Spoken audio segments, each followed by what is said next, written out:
Yeah, what's up, people? It's your boy, Mr. Chad. This is Sports Prediction Arena. Tomorrow, Chelsea will be facing Wolves in their return of their previous EPL game, where Wolves comfortably defeated Chelsea 4-2. And the player that was at the helm of the whole situation was Pedro Nieto. Pedro Nieto scored the goal against Chelsea and also provided an assist.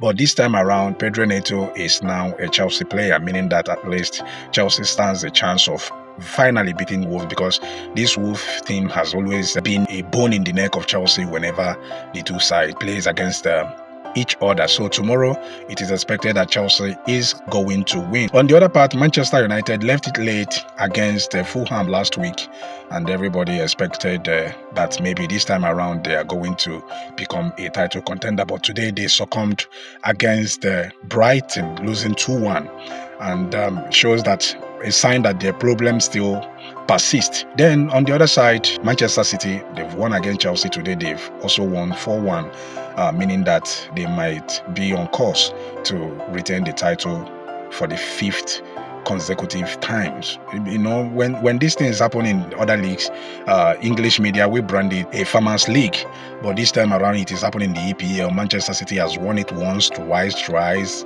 and the fourth consecutive occasion simultaneously. And this time around they are already on top of the league, and it is expected, you know, considering the situation in the league right now, the strength of other teams, that they might end up winning the title on fifth consecutive occasions.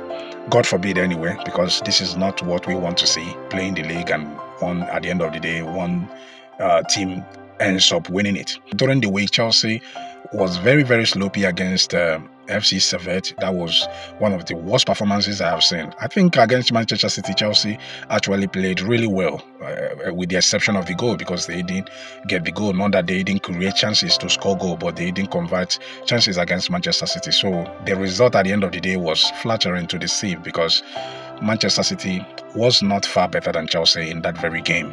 So I expected Chelsea to go into FC Servette game playing better and scoring goals. I expected Chelsea to win that game comfortably.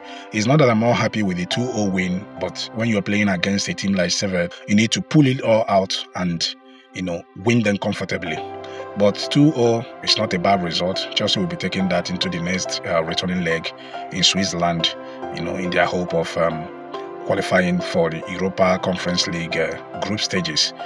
And tomorrow is another important game. Almost all the big four, they have all won their games, including Tottenham. So Chelsea will be expecting to at least win a game in order to join others on 3 points. There are so many others that are on 6 points already, but Chelsea needs to win at least their first game of the season to be able to at least garner 3 points. Then Armando Broja, his deal to Ipswich Town is on the verge of collapsing, you know, as Ipswich Town are currently looking at other alternatives. Remember that Chelsea managed to broker a deal with Ipswich Town for £30 million, but that is conditional, except only when they remain in the Premier League without getting relegated. But right now it seems that Ipswich Town are not comfortable with that deal and they are looking for alternative. So this time there is no deal signed, meaning that Armando Broja will either get himself another team before the transfer window shuts or remain in the Chelsea academy.